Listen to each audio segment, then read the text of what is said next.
Hello, my name is Xiang and my group member is Jiatong. Before we dive in, let me throw a number at you. 5,086 Chinese listed companies over 18 years. The question hidden behind this is simple. If we give ordinary workers an industry-level paycheck, do patents start popping? Let's find out. Our research on the impact of external salary gap on enterprise innovation. Globalization is treadmill. Everyone must run faster just to stay. Enterprise innovation is the only motto, and the compensation is the fuel. But here is the twist. All the literature zooms is on executives, while the people who actually pipette, code, and solder are left in the dark. The blank space is where my study lives. So we set 3 quick goals. First, test whether external pay gap drives innovation. Second, quantify how big the effect is. And third, hand managers and regulators a new playbook. Simple. 42,935 firm-year OBs. Long financial issues, ST or PT companies, and outliers tossed out. Basically, the cleanest sandbox we could build. Tournament-style ratios widen the gap, spark competition. Social comparison whispers too wide killed teamwork. Boss talk CEOs. I moved the spotlight to ordinary employees and propose H1. The external pay gap of ordinary employees has a significant positive impact on enterprise innovation. Here you go. ELO equal beta 0 plus beta 1 gap plus beta 2 controls plus year plus error terms. ELO is log total patents plus 1. Gap is firm average wage divide industry average wage. Controls, size, age, ROA, leverage, ownership, micro GDP. The usual suspects. Data courtesy of CSMAR and Wind. Low homemade Excel video.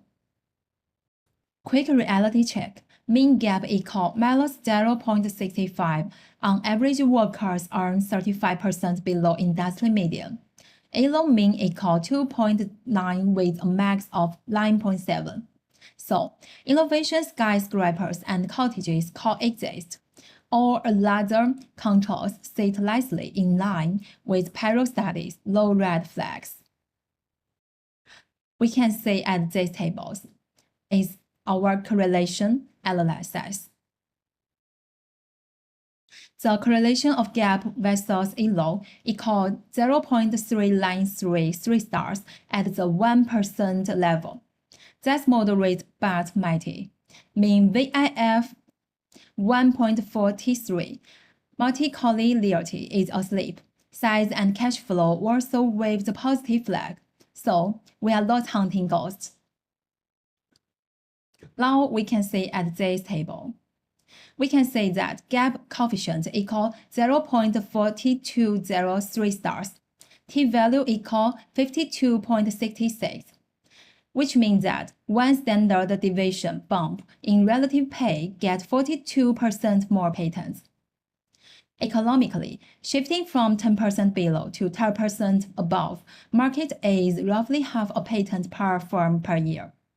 At the aggregate, that's thousands of extra inventions annually.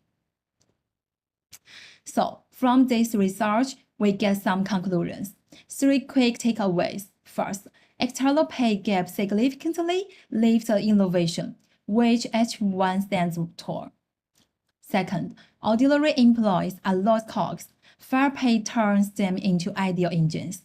Third, from size, profitability, leverage, or moderate the effect, so tailor your playbook. Inside the form, benchmark wages yearly, communicate the why, link rates to patent KPIs. Outside, regulators force wage percentile disclosure. Industry associations publish benchmark reports. Governments give salary subsidies to teach SMEs. Bottom line, fair pay is innovation policy in disguise. Carve first. Pay data scribed from financials, noisy and rounding. Sample stops at listed firms. Garage fees innovators missing. Next steps. Survey long-listed companies. Split gap tabs with the top 10% rivals. Micro mechanisms, skills, mood, retention, science is never finished. So, close the external pay gap. Open the innovation tab. 42,000 observations, one clear voice, competitive wages for auxiliary workers are already on the chip. Thank you for your time. That's all.